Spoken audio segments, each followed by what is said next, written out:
Today, I will teach you how to pair the remote control with the camera. Let's get started. Here are the remote controls and Brave 8. Swipe down, enter Preferences, and turn on Remote. Go back.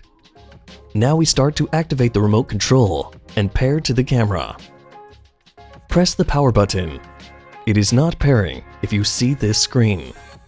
So, we need to press the record and switch button at the same time to activate. When you see the screen showing like this, it means the remote control has already activated. You can have a try. Press the record button to take a photo. This is the switch button. Press it, then it will switch to take photos or videos. Press the record button. Now it's in video mode. Press the button again to stop recording.